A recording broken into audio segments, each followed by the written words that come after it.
16.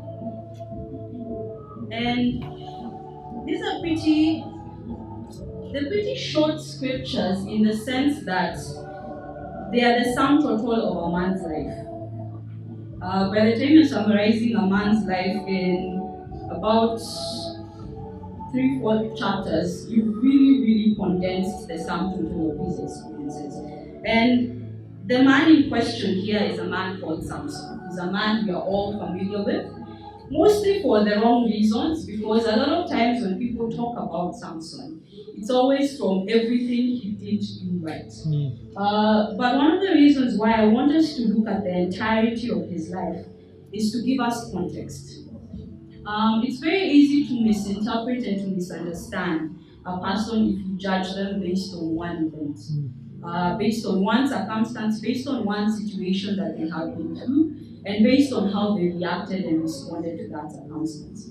But when you go through the entirety of their life, when you follow them from the very beginning to the very end, it allows us to get a fuller picture of exactly who this man was.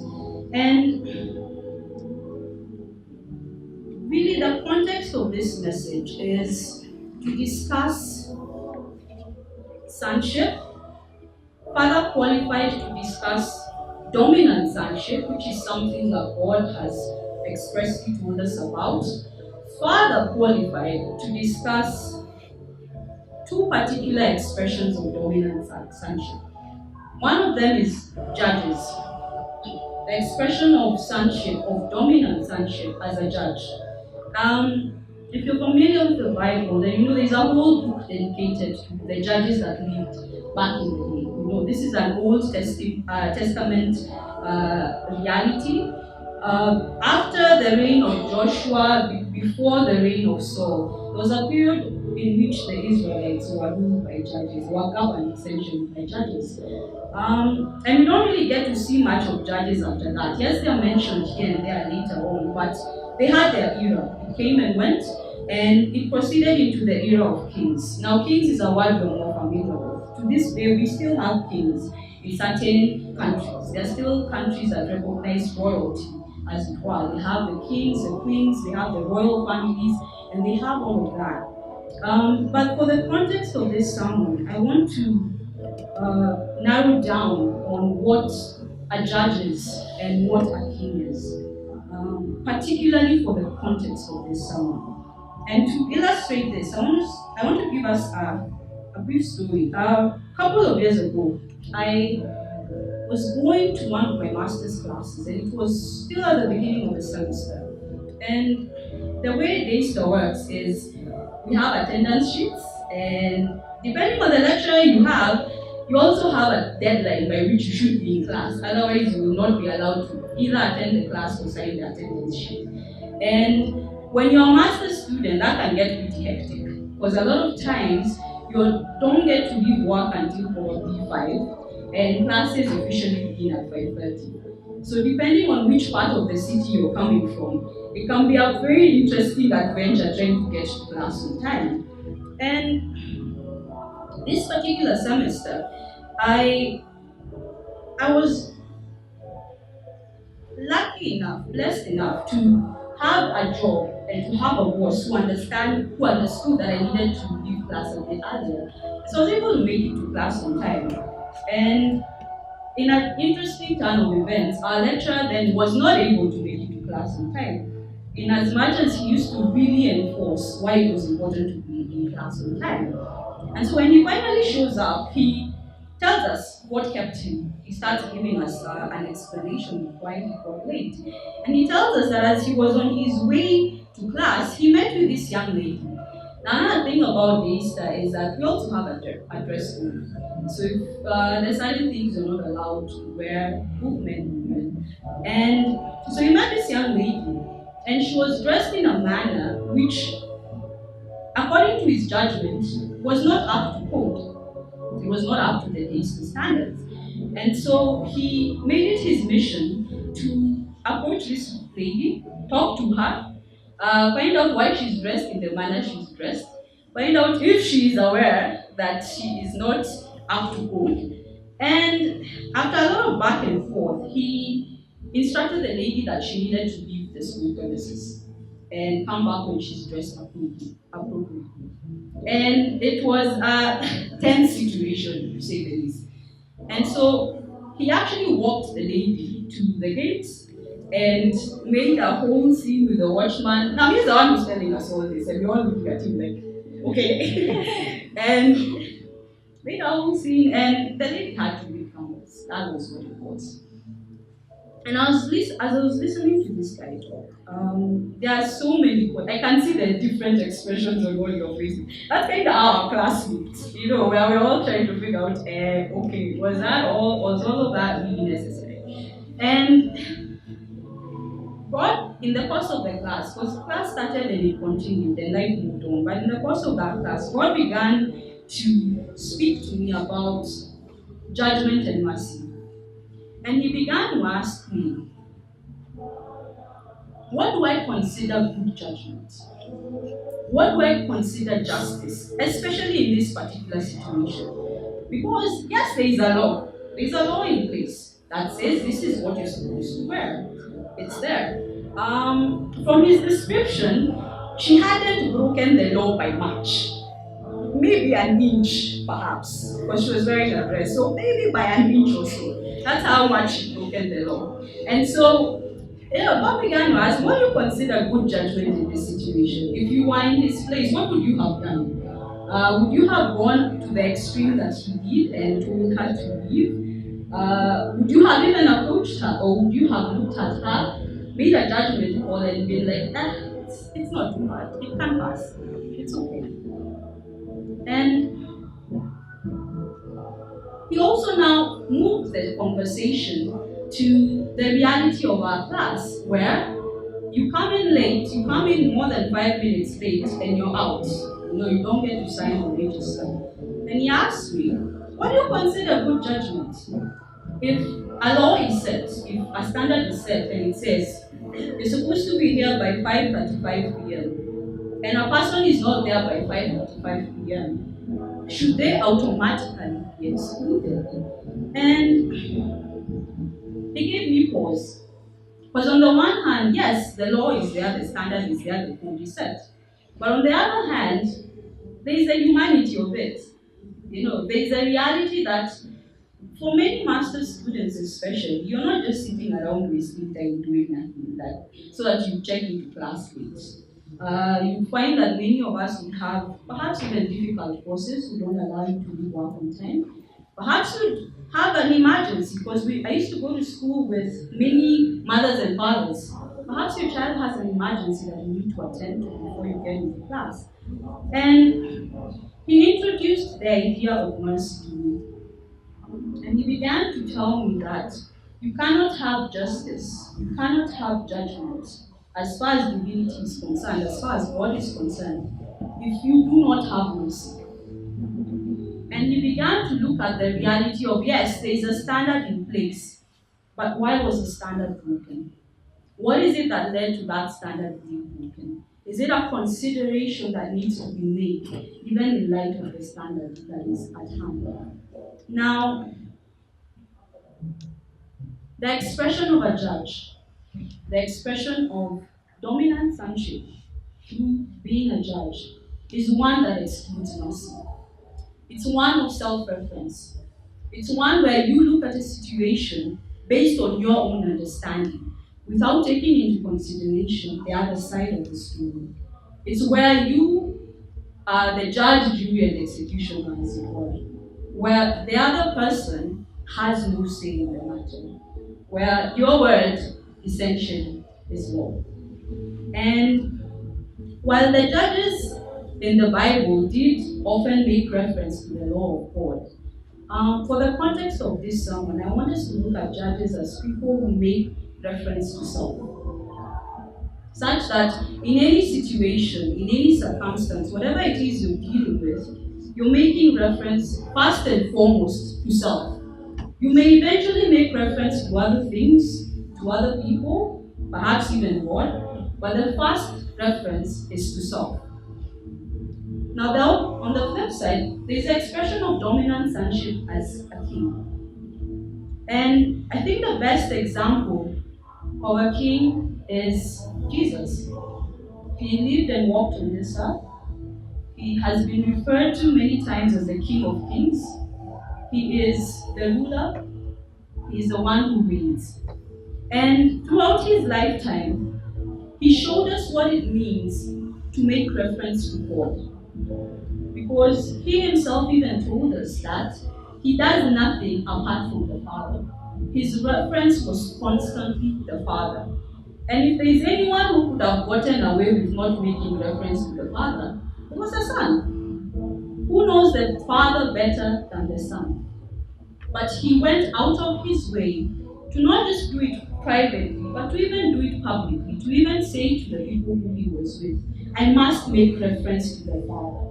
I am doing what I am seeing the Father do. I am saying what I hear the Father say. He made emphasis to the fact that his reference was always, always, always the Father. And so with that in mind, I want us to look at the life of Samson and to look at what it means to do life as a judge versus what it means to do life as a king. Now, the story of Samson is, it begins like a significant number of stories in the Bible where you have a barren woman, Samson's mother, and an angel of the Lord comes to her. And this angel tells her that you're going to bear a son. You're going to bear a child. And this child, this angel was very specific about what kind of child she was going to bear. He was very specific about the fact that this child would be a Nazarite. They would be set apart to God from birth. And this child would begin the deliverance of Israel from the hands of the Philistines. It was very specific. The other thing this angel was specific about was what this woman was supposed to do. And it comes just before he told her what her son would be. And he said, now, this is verse 4, chapter 13. Now see to it that you drink no wine or other fermented drink, and that you do not eat anything unclean. And he goes on to say, because you will conceive and give birth to a son. And the woman receives the word, and the Bible doesn't tell us much about her reaction. All it does is tell us that she went straight to her husband Manoah, and she told him, hey, this guy came to me and told me we're going to have a son, and he's going to be like this. And Manoah makes a prayer, and he asks that God would send the man again. Send this man again so that we can find out more about this child that you told us about. Send this man again. And God answers Manoah's prayer. And yet again, when this woman is in the field, the angel appears yet again. And this time round, she runs quickly, gets her husband, comes back to the angel, and they have a further conversation. And Manoah asks, when your words are fulfilled, what is the rule for the boy's life and work? And the angel's response I found quite interesting, because he simply repeated what he had told Manoah's wife the first time. He didn't add anything. If anything, this time round he was very specific about what Manoah's wife is supposed to do. And Manoah asks the angel to stay. Says, let's give you an offering, let's make a sacrifice in honor of this word you've given us. And they have a whole discussion in and around, because Manoah thought this guy to be a man who he can have a meal with. And the angel had to tell him, hey, I can't sit and have a meal with you. But if you make this sacrifice at the altar, then it will be consumed. And that's exactly what happens. And as the flames started going up towards heaven, Manoah says something yet again I found quite interesting. We are doomed to die, he said to his wife. We have seen God. And his wife answers, if the Lord had meant to kill us, he would not have accepted a burnt offering and grain offering from our hands, nor shown us all these things are now told us this. And this chapter ends with the fulfillment of the word, where the woman gives birth to a boy and names him Samson. He grew, and the Lord blessed him, and the Spirit of the Lord began to stir him while he was in Mahanadan, between Zorah and Eshtaol. There are a couple of things I want us to get from this particular chapter. We are a community that is not short of prophetic word. If there is one thing we are not short of, it's prophetic word. And it comes in different ways, shapes, and forms. Some of us it's in dreams, for some of us it's in visions, for some of us it's through rhema, perhaps through people, perhaps directly to us. And the first thing I want us to consider is, do we respond to the prophetic word in our lives as judges or as kings? Now remember, a judge is someone who makes reference first to self. A king is someone who makes reference first to God. Do we respond to the prophetic word in our lives as judges or as kings? Is our first reference, when we hear the word of God, ourselves, the self, the carnal man, or is it God, the one who has spoken the word?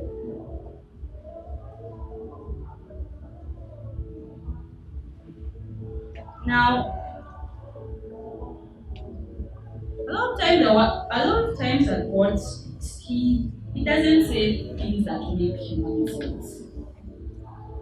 In different versions of this chapter, it doesn't specify that Manoah's wife was sterile, that she was infertile. It actually just says she was barren. But logically speaking, she shouldn't have been able to give birth. It was outside the realm of possibility for her to give birth. And one of the things I want to tell us today is, if your circumstances were aligned to the word of God, He wouldn't need to speak. I mean, think about it. If your circumstances were already aligned to the word of God, why would He need to speak? We always say that God doesn't speak without a reason. We always say that God speaks with an end in mind, with a purpose in mind. If we go back to the story of creation, the reason God spoke was because the earth was formless and void, was to put things in order. So I want us to consider for a moment that when God is speaking a certain word to us, when He's speaking a certain word to us, either as individuals, perhaps even as couples, as a community, as even a nation, that He is speaking not to agree with these circumstances, but to decree order into these circumstances. And if you think about it that way, then it renders it futile for us to have a discussion with God about our circumstances. Why? Because in His very speaking, He is addressing the circumstances in our lives. The very point of Him speaking that word is because He is very much aware about your circumstances, far more than you are, even better than you are. He knows the things that will hinder you far better than you do. And because of that, He chooses to speak, not just to inform you of His intention, but to decree order in your circumstances. But what happens when we make reference to self as judges? What happens when we judge ourselves in light of God's word for us? All we see is the circumstances that hinder us. And we see this many times throughout the Bible. We see it in the days of Moses, where he gave God a long list of why he shouldn't be the one going to back into Egypt.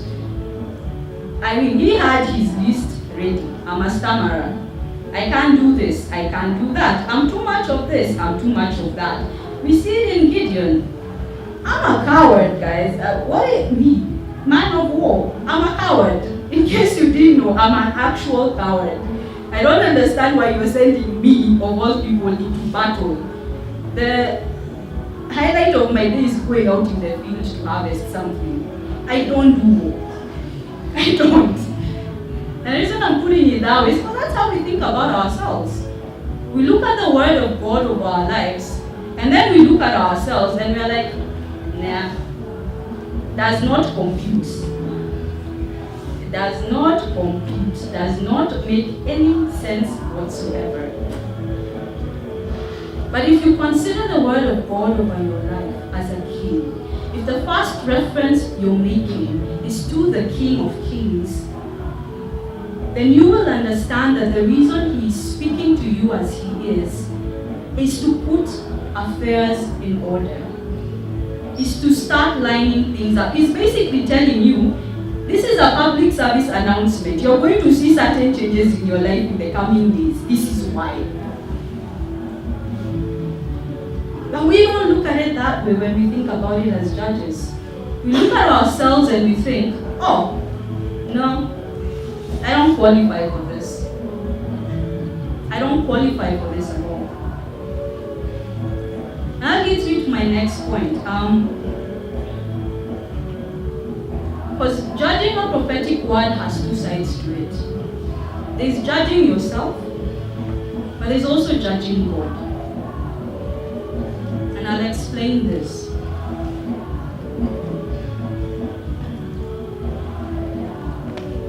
One of the verses that I consider probably super Christianese, because we say it a lot, we sing it a lot, we don't really stop to consider it, is taste and see that the Lord is good. And as I was thinking about it in the process of preparing this sermon, I realized that there's a very specific order in which we're supposed to do things. First we taste, and then we see. Now if you think about how you eat food, first you see the food, and then you decide if you're going to eat it. And if you're really picky, you look at food and you'll be like, no, I'm not putting that in my mouth. But the word is very clear. It says, taste, then see. Now think about what it means to taste something you haven't seen. How much trust would you have in someone to allow them to put something in your mouth that you haven't seen? How much trust would you have in a person to do that? You know, where you know your personal tastes, your personal preferences, you know the things you like, the things you don't like, you know the things you're allergic to. Does this person even know that maybe you're allergic to this thing? Maybe they're just putting some random thing in your mouth and then you get shocked, your body reacts to it. Think about what it means to first taste and then see. It means we must trust. If anything, we can basically look at that verse and say, trust in God, and then you will see His goodness. Think also about what it means to taste. There's an interaction happening with something. You're not just looking at something from a distance. You're actually stepping into it. You're putting it in your mouth. You're chewing it. You're experiencing the different flavors that are there. There's a whole experience to it. You're actually experiencing what it is that is in your mouth. And if we compare that to the goodness of God, or to even the words that God speaks to us, how many of us have tasted before we have seen? How many of us have taken time to say, hey, you know what? Because you're God, I'm just going to put this thing in my mouth. I'm just going to rock with this thing. And I know that eventually, somewhere down this road, I'm going to see your goodness. Because that's what a king would do. That's what someone who is making reference to who God is, first and foremost, before all else would do. Where you're considering, who is God to me?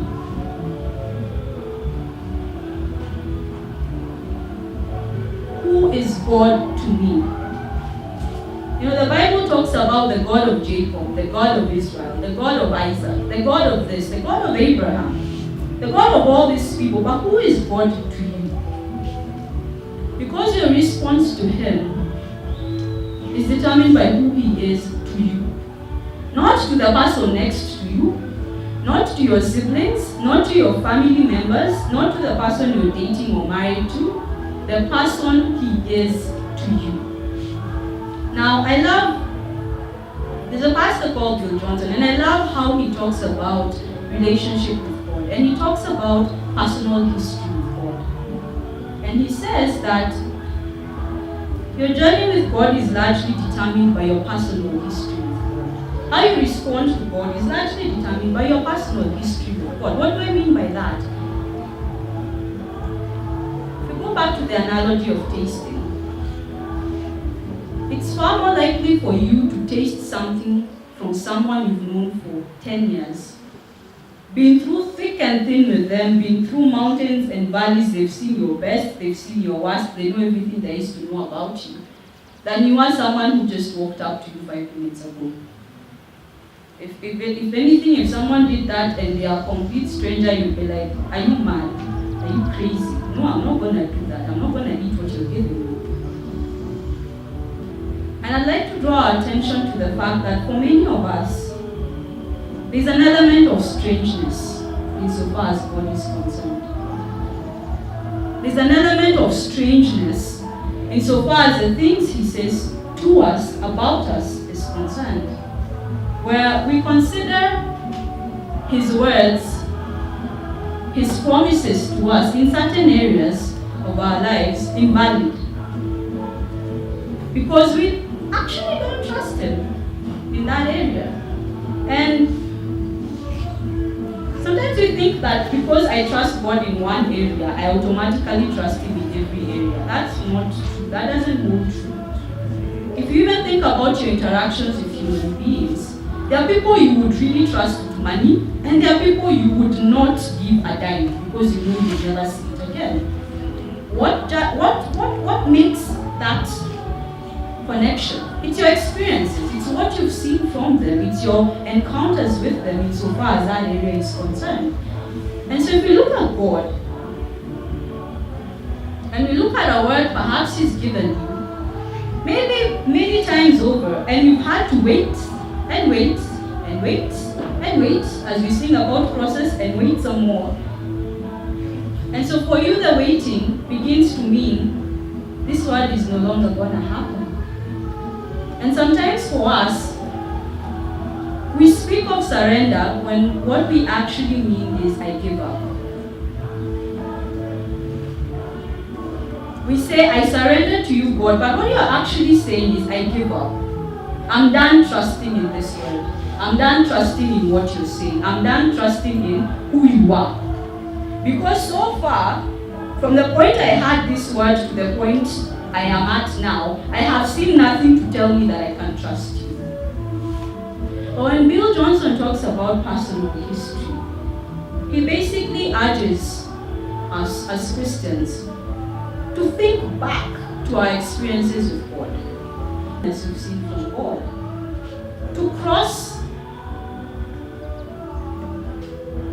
or to take the faith we have in one area and plant it in another area, because the God is the same. The circumstance may be different, the situation may be different, but the God is the same. And so if you can trust Him in one area, if you've seen His faithfulness in one area, then you're going to see His faithfulness in another area. I mean, we say it again and again and again. God is faithful. We say it again and again and again and again. God doesn't change. His word is true. We read all these things, but what do they actually mean to us? What do they mean to you as an individual? The other reality I want to point us to, insofar as being a judge and being a king is concerned, is especially when it comes to being a king,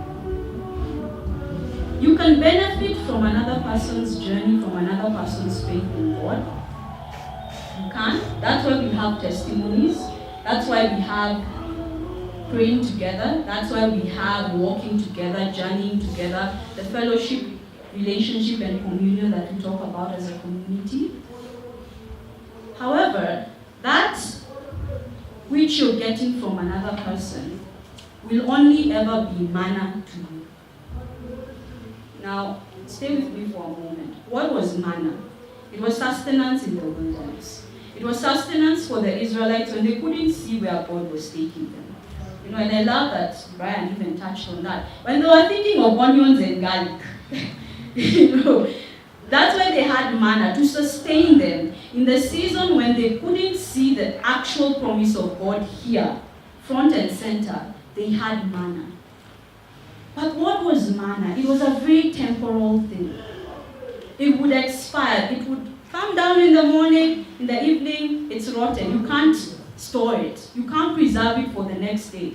And so the next day you wake up, you have to go out, get your manna, have at it, eat it. Next day, same thing over and over and over again. And the Bible records that when the Israelites got into the promised land, the manna ceased. The moment they started harvesting, the moment they started interacting with their promise, with their reward, the manna ceased. So manna was serving a very specific purpose for these people.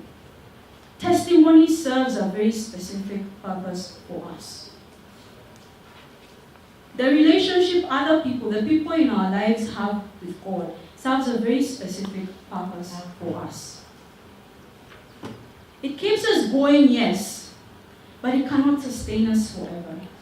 It keeps us going, yes, but it is only there to sustain us for a certain duration, for a certain time and season. What's the alternative? Another very common verse, man shall not live by bread alone, but by every word that proceeds from the mouth of God. The word of God is bread to us. Now, not the physical bread, but bread that we have, that bread that we are guaranteed is going to outlast the day and the night. It's going to outlast this season and the next. It's going to outlast every circumstance that we're going through. And the nature of bread is such that you won't just sit there and it comes to you. You have to plant the wheat. You have to look after the wheat. You have to harvest the wheat. You have to grind the wheat. Get flour from the wheat. Go into the kitchen. Knead the bread. Knead the flour.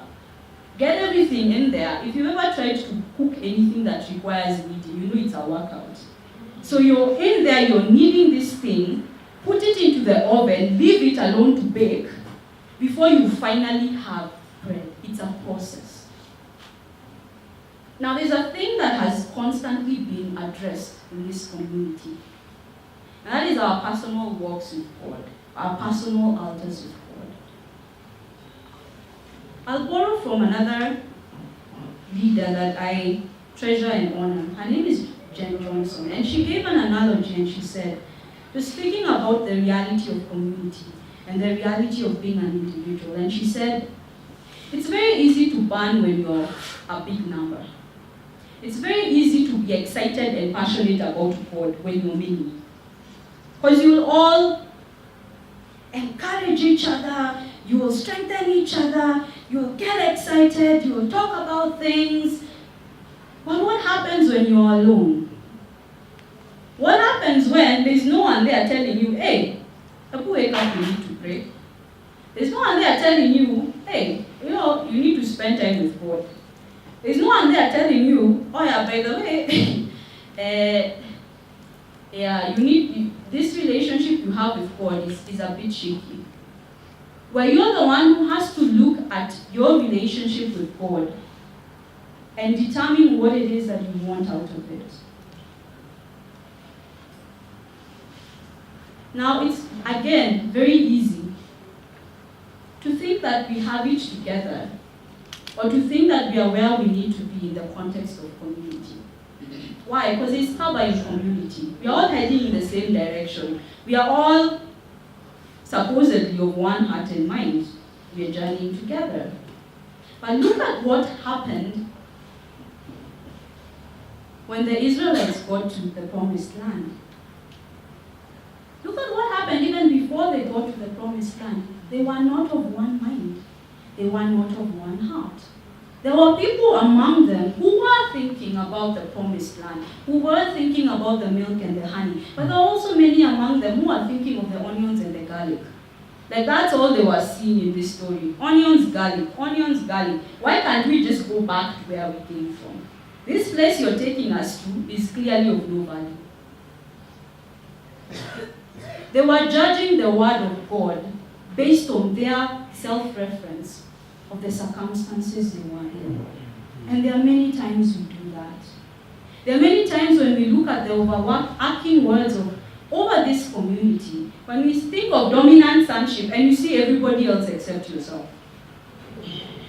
So, this one, yes, dominant son, yes, dominant, yes, absolutely, definitely. You cannot fail to be a dominant son. Me?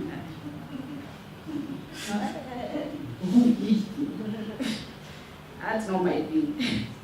I don't do dominant sonship. I do quiet sonship. Let's just be quiet, let's be safe. Let's wait for the return of the Lord. We don't want to get any devils in our path. We are fine where we are.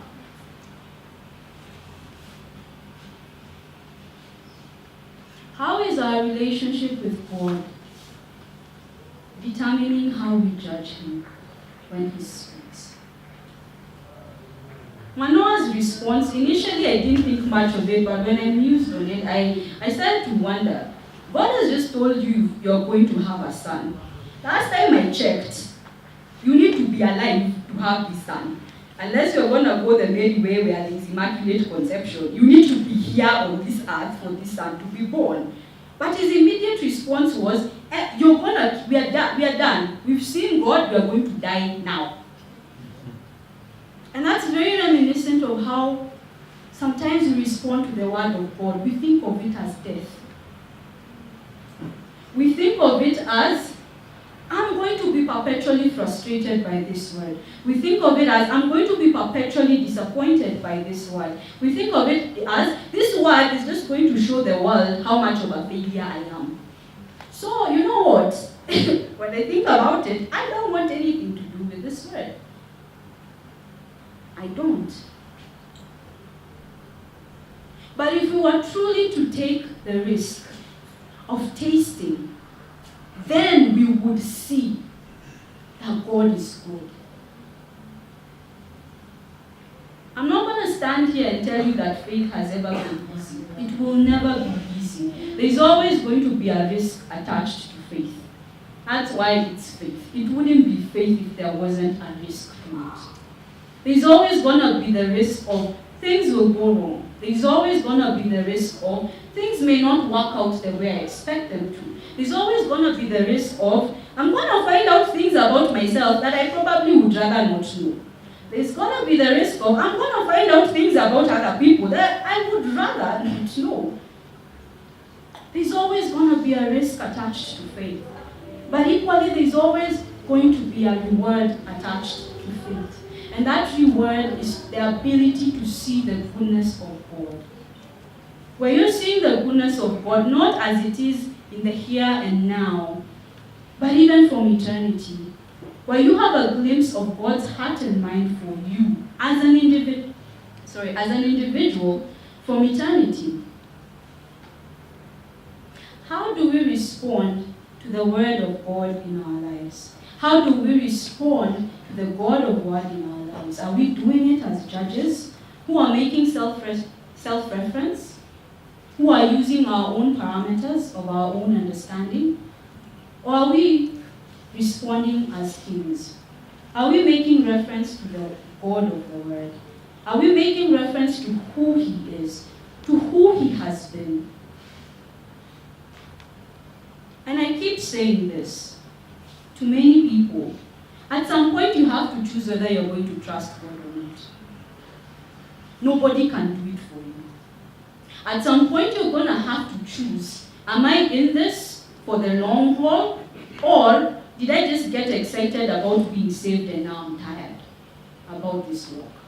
At some point you're going to have to choose whether you're going to trust God or not, because you can't do both. You're either trusting Him or you're not. And your life, your response to the words that are emanating from His mouth will say whether you trust Him or not. Think about it this way. If someone you loved dearly, someone who you would never harm intentionally, someone who you would give your life for, if you got a gift for this person and you brought it to them, and their reaction was to run away from you, screaming in panic and in fear. That would probably make you ask very many questions about, you start, am I, okay, do I look okay? Is something off? Is there someone behind me that I need to be worried about? But think about it. How many times have we run away from God, kicking and screaming in full panic? And what is that saying? We don't trust Him. Because if you trust someone, you stay. If you trust someone, you will taste. If you trust someone, you will walk the journey with them. The proof is in your heart. The proof is in how you're responding. It's one thing to sing the nice songs that we sing and to read the nice scriptures and to have the nice conversations.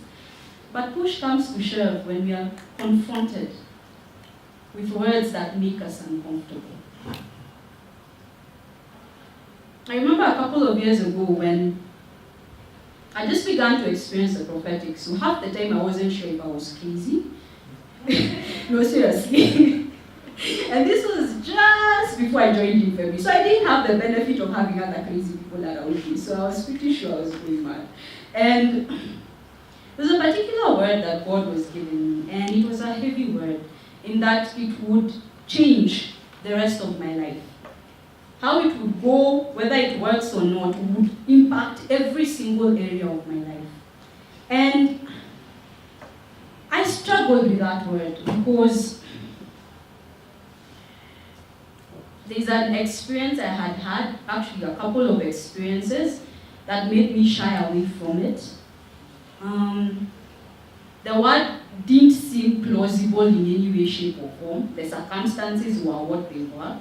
Nothing, absolutely nothing about those circumstances said there is any possibility of this word coming to pass.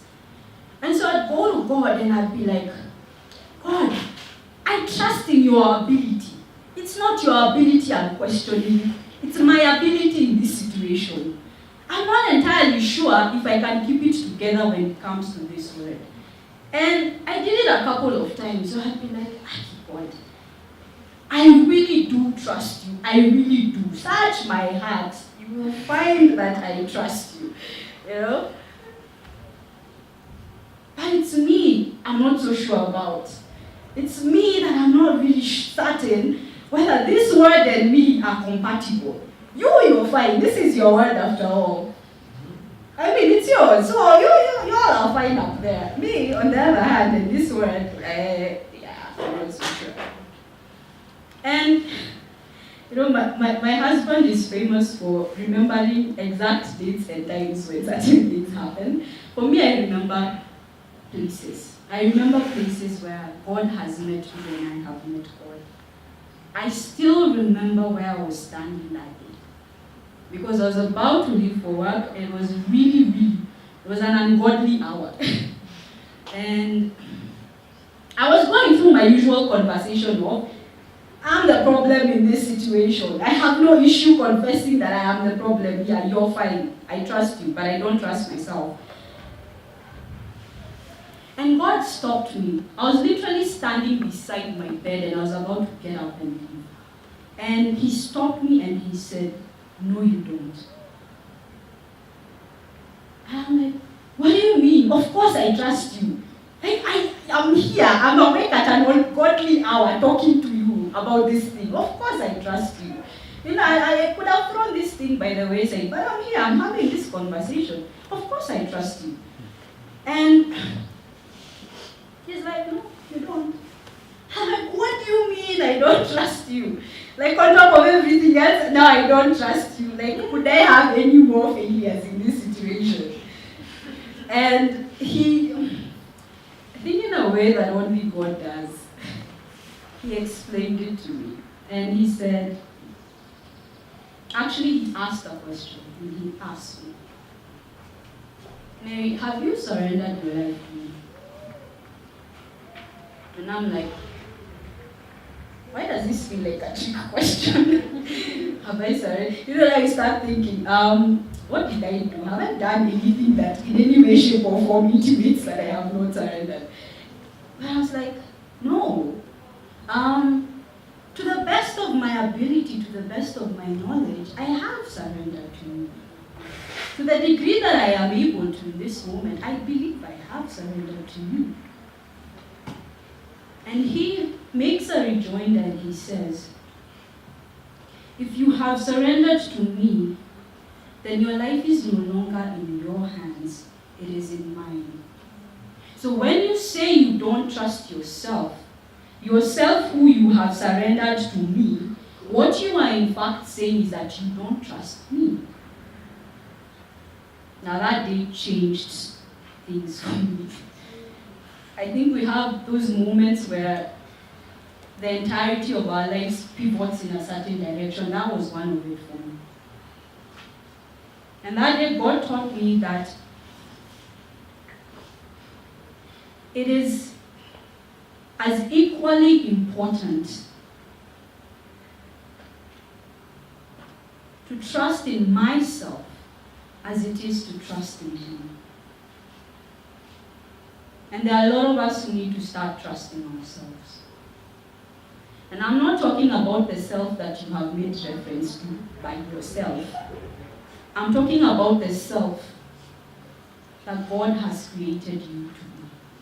I'm talking about the self that is constantly being referred to in the prophetic words over your life that makes you antsy, that makes you uncomfortable, that makes you frustrated.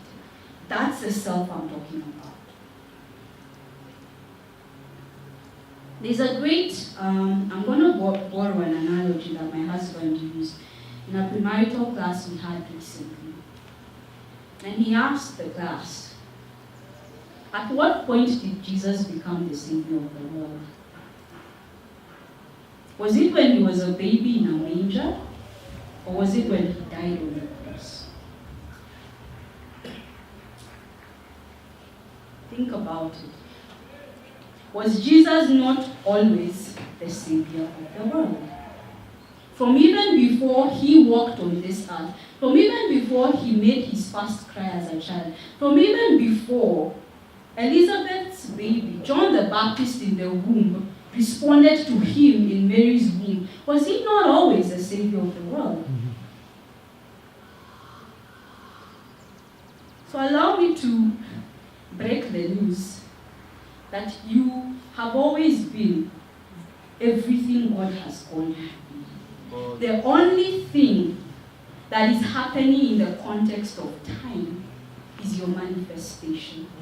It's like an onion being peeled. The layers are coming forth. It's like a flower that is blooming, and every day there's a different side of it that blooms. But you've always been that flower.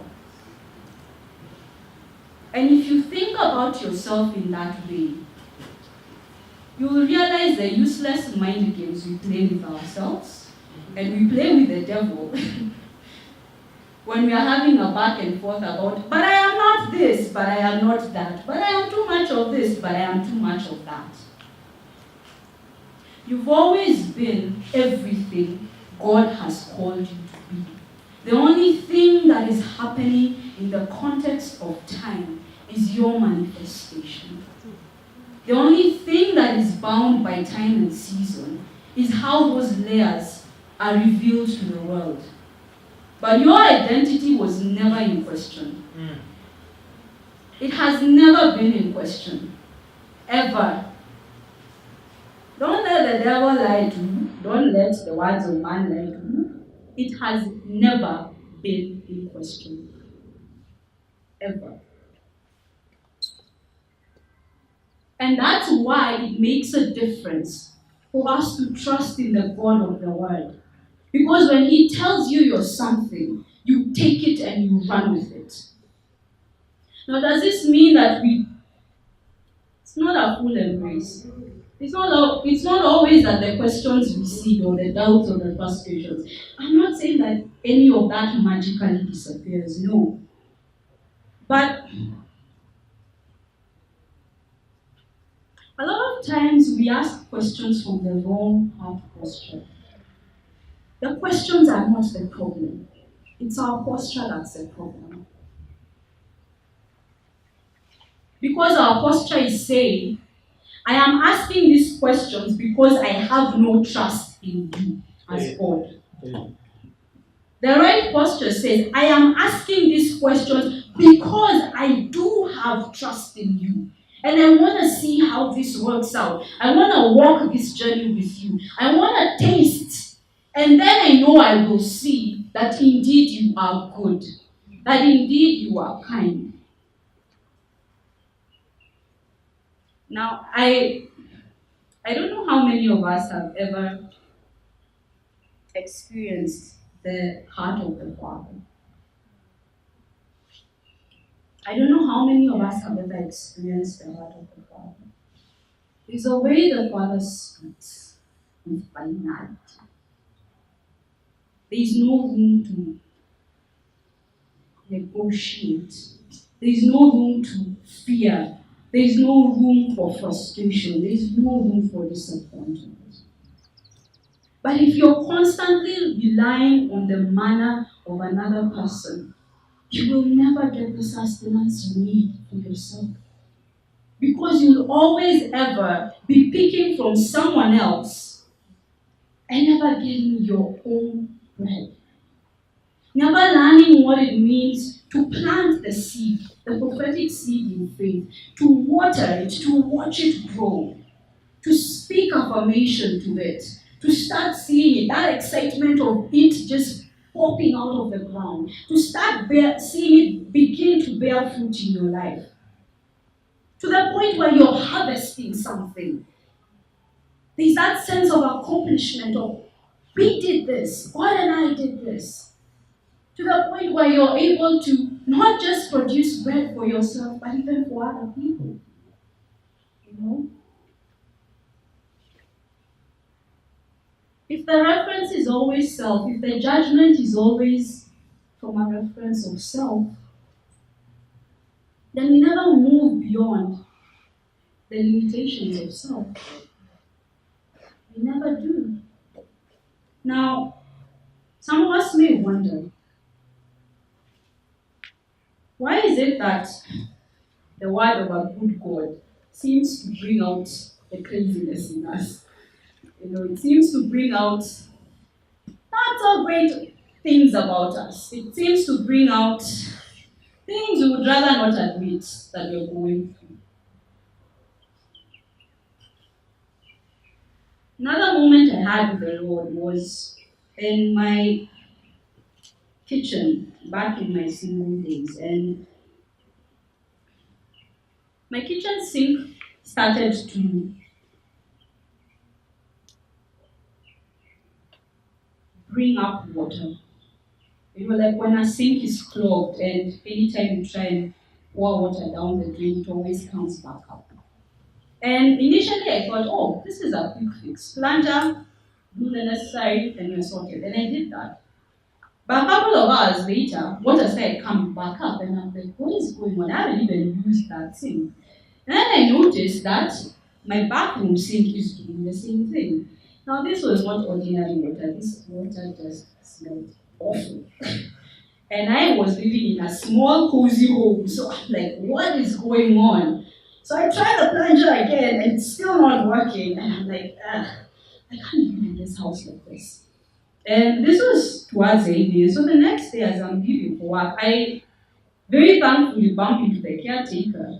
And I'm about to ask him whether this, whether he can come and check my sink. Maybe there's something I haven't seen. Perhaps even the blockage is a bit further out of reach than what I can get with the plunger. And he actually preempts the conversation. He's like, oh, by the way, he points to some huge pipes because we were outside, and he points to some huge pipes that lead to all the houses. And he's like, oh, we realized that these pipes have blocked. And they've been picking up trash for quite a while because they were really huge. So for them to actually start getting blocked, it took a lot of stuff for that to happen. And he said, but don't worry, we are sorting it out. So you should be fine. And I'm like, oh, okay, problem solved. But then again, God began to use that experience to teach me a thing too. Because this was at a point in my life where that same word, where God had told me I need to trust Him in my surrender. That same word was taking a while. And I know many of us can relate to it. It was taking a while. And this particular word was one where everything that could possibly go wrong went wrong. In fact, I remember beforehand, in the early days, I actually joked with God and I was like, God, you better not let this happen, you better not let that happen, this had better not happen. I made a very nice list. And I started looking at my life and it's like everything on the list was happening. And I'm like, okay, maybe that list was not such a good idea. I should have probably just shushed, kept it to myself. It still have known, but maybe I decreed something I should not have. And so everything on that list was going wrong. At least in my perspective, it was going wrong. And I'm like, but I'm trusting you, God. Like, this time for real. We are here together. It's not like before. We're actually in this together. So why is everything going wrong and yet at least I think I'm doing everything right. I'm doing everything I've been told to do. I'm doing the prayer. I'm doing the trusting. I'm doing the being faithful. I'm doing it. Like I've been there, done that. I have all the t-shirts for everything I'm supposed to do. So why is everything going wrong then? And God uses my kitchen sink. I love how God teaches me things. He uses very random things. And he uses my kitchen sink and he says, Mary, before we got to this point, before we got to this word, there are things you've been through. You did not drop out of heaven. You've been through a bunch of stuff. You've experienced different things. You've experienced people in different ways. And over the years, there's been a build-up of both right and wrong perceptions concerning me as God. Some of them you're not even aware of. And so when the word came into my life, it was like the thing that stirred up the water to start coming out, to say, hey, there's a problem. And the only way to sort out a blocked sink or even blocked drainage, blocked pipes, you have to remove the whole thing and pour everything out. It's not a quick work, it's messy. It's really messy. And you have to be willing to deal with all the trash you're finding in there, and you're like, where did this come from? Where did that come from? And you're like, okay, I do not want to touch that. But it's the same thing with our lives. If you read, I believe it's Psalm 105, if I'm not wrong, but there's a portion of that psalm where Psalmist talks about Joseph, and he says that the word tested him. The word tested him. As soon as he embraced the word, in his youth and in his quickness to go say, I have seen and I have had this dream and this has happened, the word began to test, to hear test. Because a lot of times when how we associate tests is with our 844. It's either success or failure. There's no in between. There's no you did a good job. There's no this is good enough. It's always, why can't you get this? Why didn't you get that? But why are you below the class average? But why are you this and this and this? Testing has never been something that's very friendly for most of us. Because you always associate it with negative things in our lives. And it's through no fault of our own because of the experiences we've gone through. And those experiences are like the trash that was piling up in my drainage. And in really the drainage of the apartment block. That had caused me to have certain perceptions of myself and of God. That had caused me to judge myself and to judge God in certain ways. But when that word came about in my life, it forced me to confront things that I had to confront. Otherwise, the reward of God, the presence of God, the power of God was not going to be able to flow through my life. Not when I have blocked drainage in my heart.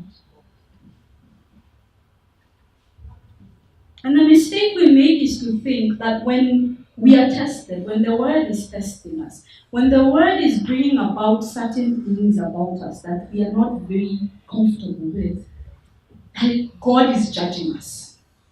That He is using those things to say, okay, first I qualified you, but now because of these things I will disqualify you. These are the conversations we have with ourselves. Or, okay, first I thought I could do this, but now, considering how this thing is going, maybe I can't do this. Maybe it's better off if I just don't.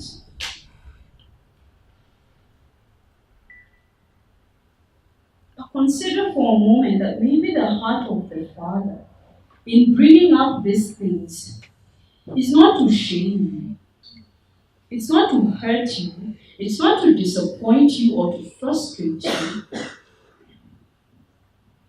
It's to deal with them such that there is no hindrance between you and Him. Because for as long as there are wrong perceptions that you are holding on to about the Father, then His word is rendered null and void in your heart. Then His word will only ever be a source of death. Your reaction will always be that of Manoah.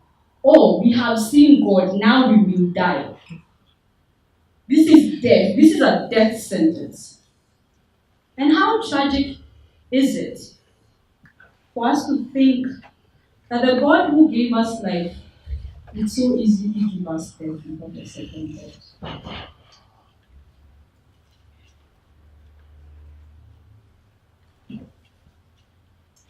News on that. And how I want to close off this chapter is by saying, the king in me trusts the word of God and trusts the God of the word. That is the king's response to the King of Kings. It is to trust the word of the King of Kings and to trust his heart for me as an individual before you even go to the collective. Now the next chapter, chapter 14,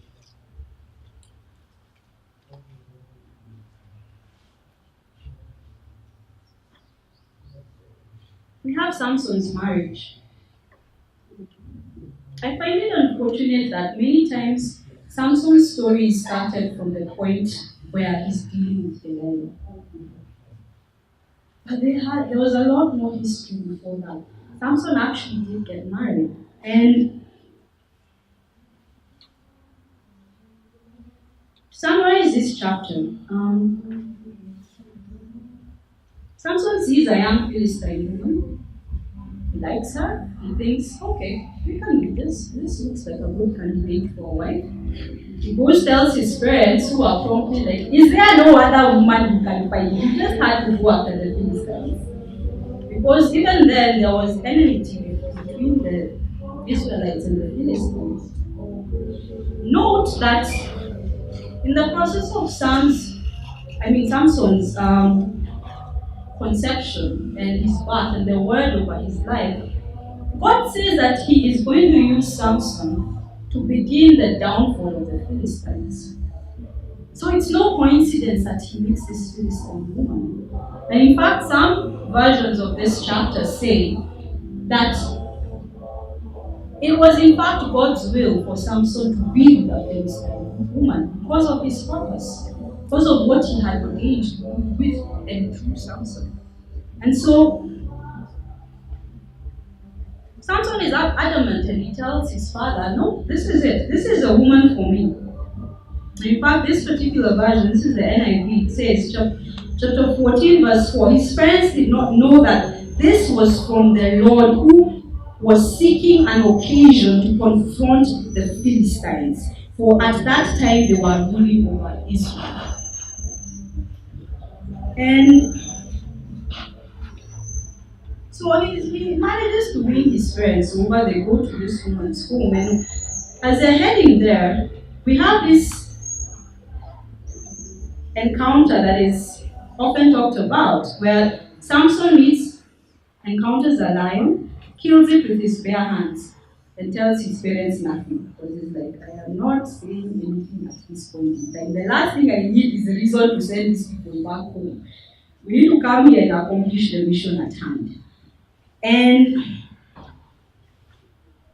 that situation passes up. A little while later, Samson gets married to this woman, and he comes across the lion's carcass, the lion that he killed.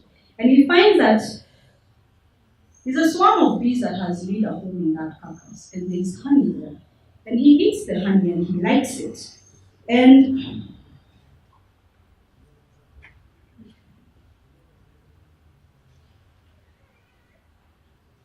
in the process of the marriage celebrations, if I were to call them that, of the wedding celebrations,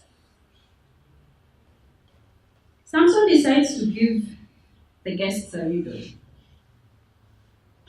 And it's out of the eater something to eat, out of the strong something sweet. And now this was basically a gamble, winner takes all. They had their terms and conditions. And the guests try and try and try and try and try, can't find an answer. So they decide to be wise and use Samson's wife to get the answer from him. And to cut a long story short, Samson's wife goes to him, manages to get him to tell her the answer, and the guests proceed to give Samson the answer, the correct answer. And in a fit of rage, we have a bloodbath. It's the best way to summarize that. We basically had a bloodbath. And Samson's anger is understandable. It's unfortunate that Samson has often been painted as a man who was quick to reveal his secrets to a woman and give away his inheritance and his gift and everything. But here's a woman who was first and foremost his wife. You can't trust your spouse. Who are you supposed to trust? He trusted. In fact, the biggest mistake he made here, if at all we can even call it a mistake, is that he trusted his wife. Now try and reconcile that with the image of Samson most of us have grown up with. And so in this chapter, I want us to look at how we judge each other. And the first bit I want us to touch on is the fact that Samson was supposed to marry a Philistine woman. And this was in a day and a time when the reality was guys weren't so keen on the law of God. Not, in fact, the very reason the judges needed to be there was to at least try and get some semblance of order in the place. Because things were crazy. People would do whatever it is they wanted to do. That's what the Bible says. And here, Samson is in the process of expressing his purpose. Because the Bible very clearly tells us the Lord was seeking an occasion to deal with the Philistines. Now, of course, none of us would logically think that God is going to pick a marriage or a wedding to deal with the Philistines. You're like, just send people into war and be Malizana with that story. But it's like, my ways are higher, so we're going to do this a bit more tactful. The expression of Samson, the expression of his purpose, was unique to his time and to his day. Because even among the judges that had come before him, and even for those who came after him, none of them were used by God the way Samson was. There was no precedence at that time, that at least that I know of, where God would have someone marry the enemy's wife, the daughter of the enemy, and use that. So this was all new.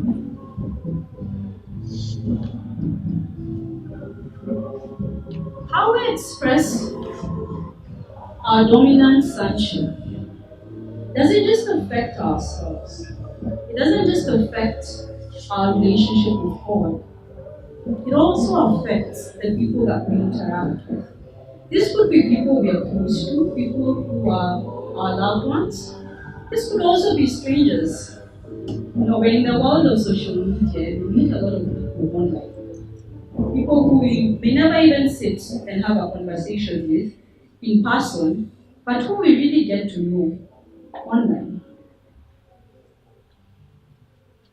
What is your reference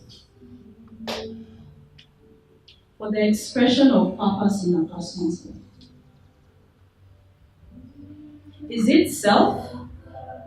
Do you look at how God has worked in your own life? How He operates in your own life? How He manifests Himself in your own life and in the life of those close to you? And use that as a guide, as the go-to reference? Or do you consider that you're dealing with a divine God?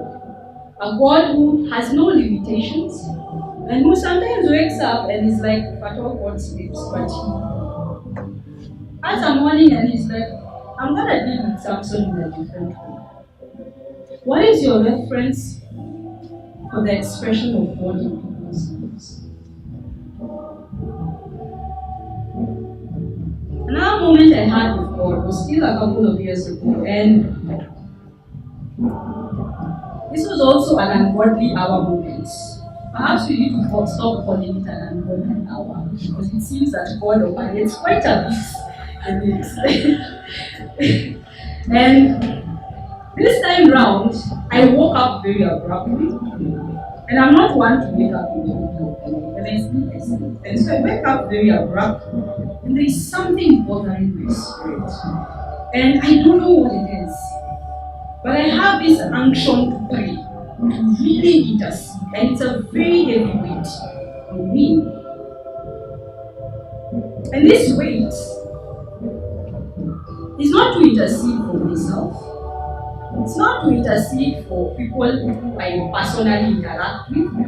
It's to intercede for someone I have never met, I only know of, never come into contact with in any way, shape, or form. And this person was Joel Austin. I believe you all know. And in my head I was thinking, I don't even know this guy. I haven't even listened to any of his sermons in forever. I don't even think I ever sat down and listened to any of his sermons at all. Haven't come across anything about him, nothing. So why am I feeling this need to intercede for this guy? Like, why? But anyway, if you've ever been struck by a moment where the intercession just has to happen, the intercession happened. And I prayed.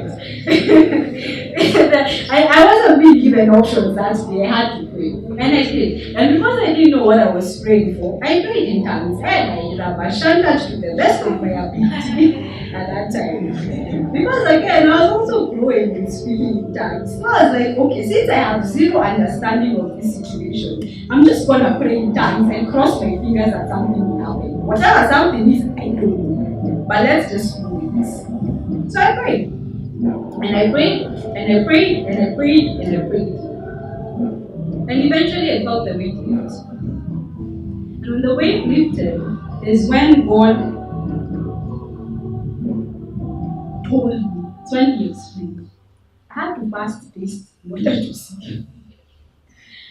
But this is what He told me. And He said, and Matthew, this is several years back. He said, thank you for praying for my servant. And He began to tell me, and to even show me, that in a world that is so dark and lifeless, where so much tragedy and hopelessness abounds, sometimes the biggest gift you can give someone is a smile. Sometimes the biggest gift you can give someone is a word of encouragement. Now, I don't know about you, but the seasons I go through, I don't need any more hard truth. The truth is hard enough as it is right now. What I need is to know how I'm going to get from this step to the next step. I'm not even asking for much. I don't even want to get to tomorrow or even the end of the day. Just one step. That's it. That's a sum total of my expectations in this moment. I don't know about you, but I've been there.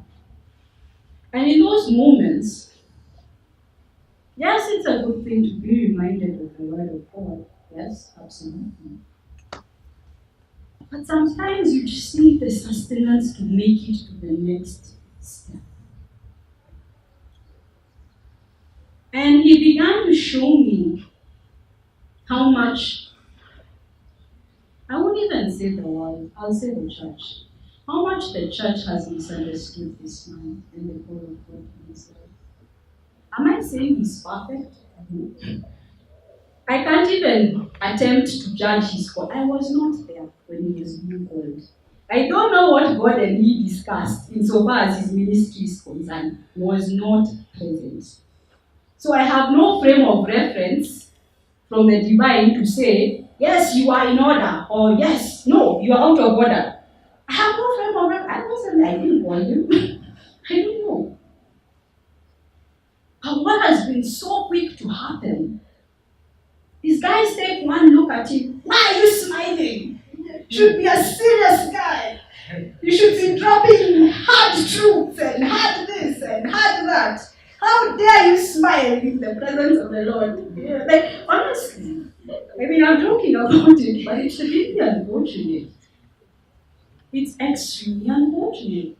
Because I wonder how many of us, how many of the members of the body of Christ have stopped to consider what the call of this man's life is to begin with. Who said he was ever supposed to drop any hard truths? Who said he was ever supposed to give mysteries from eternity? And we love the mysteries, they are amazing. But who said that is his expression? We can't all be the same. You know, we talk about diversity with purpose. We can't all do the exact same thing. Then God may as well just have created one giant body of Christ, like literally one body. No, seriously, if we're not going to be diverse, we may as well just be one entity and move on with life. And we're different. The same way you can't expect your ear to do what your hand does, same way you can't expect your stomach to do what your foot is doing, why should we expect Joel Austin to be like us? Who said he's supposed to be like us?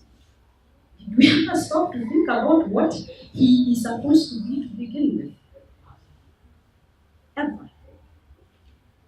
Or are we quick to jump on this bandwagon that looks so cool for saying, but you should do this and you should do that, and this is the word of the Lord and this is how it must be preached? It is not your word. Who are you to say how it is supposed to be preached? Yeah, I'm sorry guys, I have to speak the way I was told. Who are you to say how it is to be preached? Now, I cannot explain what I felt that time.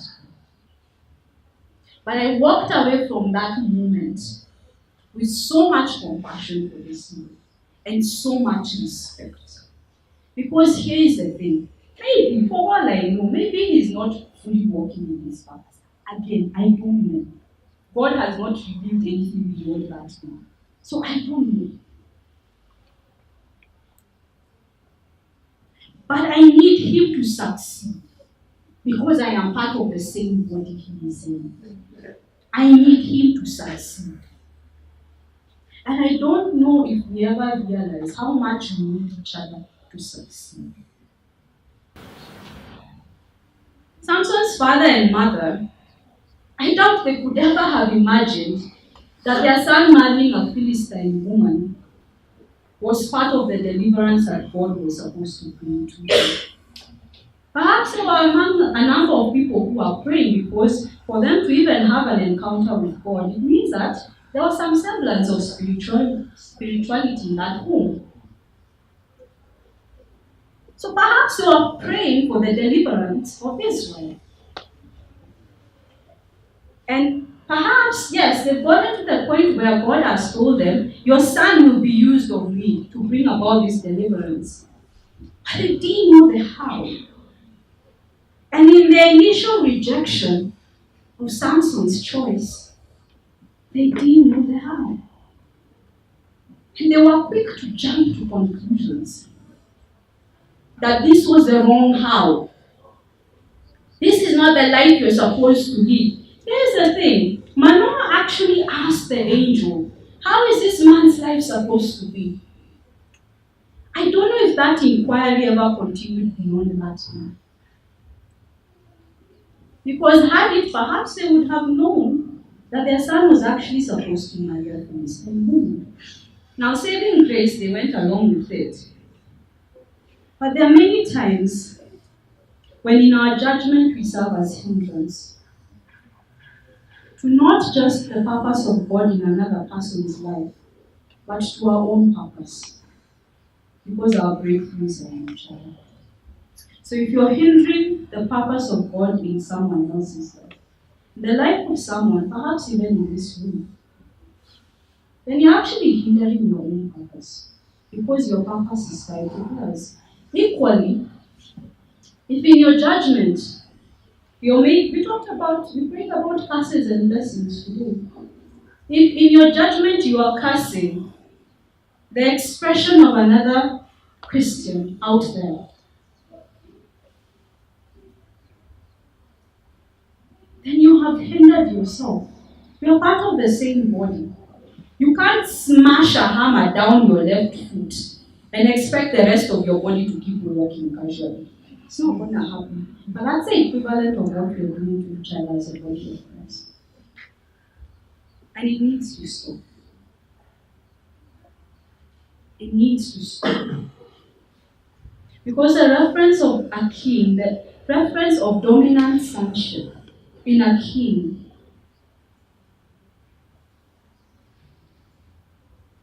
honors the expression of other kings. You don't even have to like it from the room. There is no way it says you have to like how someone is expressing the call of God over their lives. You don't have to. You don't. Because yes, we have preferences. We're human. You don't have to like it. But it's a far step from disliking something to uttering words against it, to uttering curses against it, to holding grudges against it. It amazes me that we live in a world where people make it their mission to tear down an individual. The people who have made it their mission to take a ministry, take a pastor or a church leader, and break down all the ways this person is against the word of God. And a lot of times it's done with a lot of hatred. Because here's the thing. If redemption is truly what you seek for someone to get, then regardless of how your response is, it will be out of love. And it will be driven by wisdom. How many times have we prayed for the people we are busy cursing? How many times have we prayed for the people we are busy judging? See, again, I have no reach to praise. I don't know the man. I don't know if I'll ever meet him. I have no clue. The only access I will have to him is in the hands of the Spirit. The only access I would have to his part of our body is through prayer. And as a king, it is my responsibility to look out not just for myself, but to look out for each one of us. Because when you win, I win. When you're doing well, I'm doing well. When you're falling, I'm falling with you. No time the body has ever fallen in pieces at your hand. So one arm remains in the air and the other. You go down. If you're going down, you're going down. You know. So if you're going down as a body, we're all going down. How are we judging the expression of God in others? Especially when it doesn't make sense to us.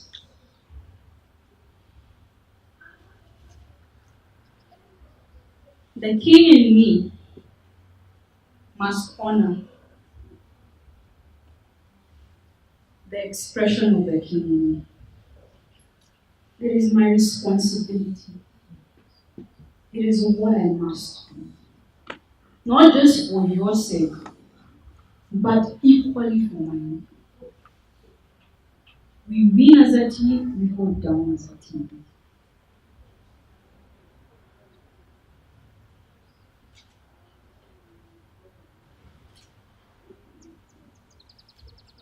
Chapter 15 for me was what I call a tragic verse.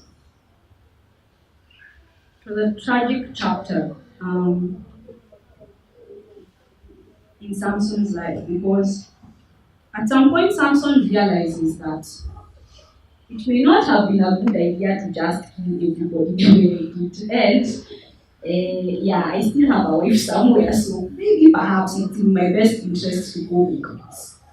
So he gets a young goat, which I suppose is his peace offering, so to speak. Like, let's just be friends. Yes, we have fought, but now it's time to be friends. And he goes to visit his wife. And when he tries to access his wife's room, her father stops him and informs him that, oh, I had no idea you were coming back, so maybe I gave my daughter away to someone else. Yes, actually, it was to his best man.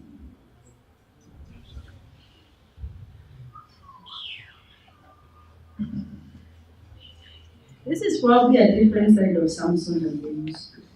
There's a reason I wanted us to go to the entire church.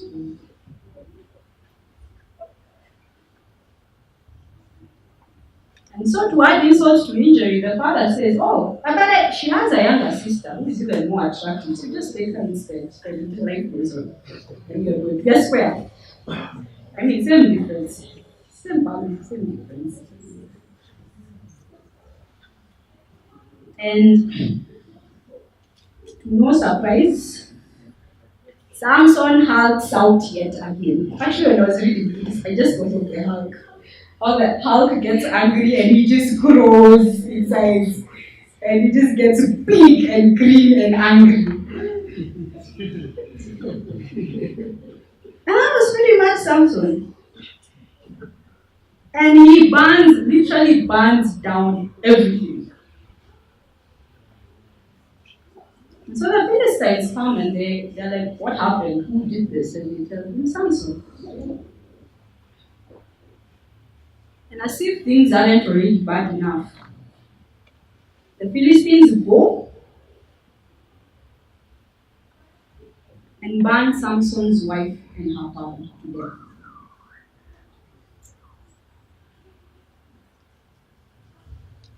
And so now we have round 2 of hulking when Samson hears what has happened. And he goes after the Philistines and he slays them.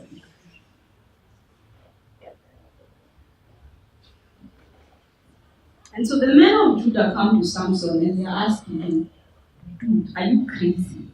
These are the Philistines. Why are you trying to cause drama for us? We are trying to live peaceable lives. But here's the thing, guys. Remember what Samson's purpose was. I can't say that it was the perfect will of God for Samson to be betrayed by